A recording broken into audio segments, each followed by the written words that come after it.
कानपुर में रामनवमी के मौके पर शोभा यात्रा के दौरान विवाद पर एफआईआर के मामले में बीजेपी के खिलाफ हुए हिंदूवादी संगठन बीजेपी क्षेत्रीय कार्यालय के बाहर धरने पर बैठकर किया हनुमान चालीसा का पाठ। बोले एफआईआर वापस नहीं लेगी तो करेंगे बीजेपी का विरोध। हिंदूवादी संगठन हुए भारतीय जनता पार्टी के खिलाफ कार्यालय के बाहर प्रदर्शन। पोस्टर पर लिखा हिंदुओं की सरकार, हिंदुओं पर एफआईआर। प्राइम संदेश न्यूज से संवाददाता मयंक सैनी की रिपोर्ट।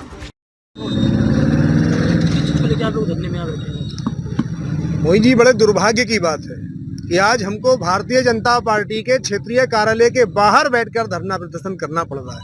ये मौन धरना देने का हम लोगों ने तय किया था।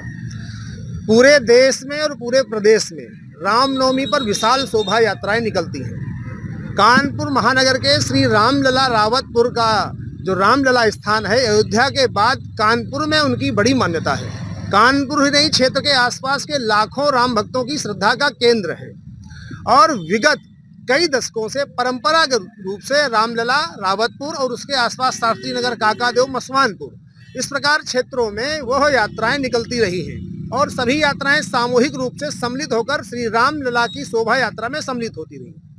पहले भी निकलती रही, इस बार भी निकली, लेकिन इस बार कुछ अनोखी घटना हुई। अनोखी इस प्रकार से क्योंकि रामलला के जो ये यात्राएं थी, इनके रामनवमी के एक दिन पहले प्रशासन के द्वारा, स्थानीय पुलिस के द्वारा जितने भी लाउड स्पीकर थे वो सब हटवा दिए गए, जबरन उनको बंद करवा दिए गए, सीज करवा दिए गए और शोभा यात्रा के आयोजक हैं उन पर मुकदमे लगा दिए गए। एक दो नहीं, सैकड़ों की संख्या में इस प्रकार के मुकदमे और कई नामजद मुकदमे आज कानपुर महानगर के राम भक्तों पर दर्ज हुए। कानपुर महानगर में 7 विधायक हैं, 2 सांसद हैं, कई पार्षद और मेयर भी है। लाखों हिंदुओं के वो नेतृत्व प्रदान करते हैं और लाखों कानपुर के हिंदुओं को उन पर आस्था इसलिए है, वो अपने आप को सुरक्षित महसूस करते हैं कि हम रामलला रामनवमी का उत्सव मनाएंगे तो ये हमारी सुरक्षा करेंगे। लेकिन इन्होंने सुरक्षा के नाम पर कुछ नहीं किया, ऊपर मुकदमे और 200 लोगों पर लगवा दिए। तो क्या इससे मनोबल हिंदुओं का डाउन नहीं हुआ, कम नहीं हुआ, कमजोर नहीं हुआ? प्रदेश में कहीं भी ऐसी कोई घटना रामनवमी के अवसर पर नहीं देखने को मिली है जो कानपुर में सैकड़ों हिंदुओं पर मुकदमे डालकर दिखाई गई है। क्या यह षड्यंत्र था? क्या यह सुनियोजित रूप से किसी विपक्षी के द्वारा साजिश की गई, या लचर कानपुर का भारतीय जनता पार्टी का नेतृत्व था जिसने प्रशासन से समन्वय नहीं बनाया और 200 हिंदुओं पर मुकदमे दर्ज हो गए? ये कोई नया घटनाक्रम नहीं था। दशकों से यात्रा निकल रही है, दशकों से लाउड स्पीकर लग रहे हैं और इन लाउड स्पीकरों की आवाज दूर तक जाती है, क्योंकि कई अन्य स्थानों पर भी ये यात्राएं निकली हैं।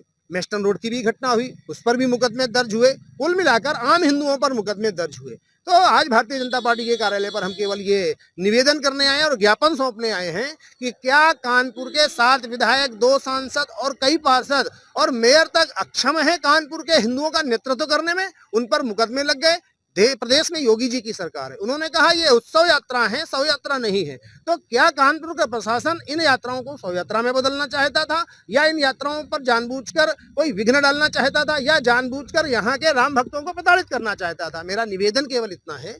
मैं आज कानपुर के इस क्षेत्रीय कार्यालय पर इसलिए आया हूँ कि माननीय राष्ट्रीय अध्यक्ष जी को यह निवेदन कर सकूं, ज्ञापन दे सकूं कि आपके नेतृत्व में, आपके संरक्षण में कानपुर का हिंदू समाज अपने आप की यात्राएं निर्बाध गति से आगे बढ़ाता रहे। इसलिए कृपया ये जो 200 मुकदमे हुए हैं इनको वापस लेने की कृपा की जाए, प्रशासन से बात की जाए। इसलिए आज हम इस कार्यालय पर आए।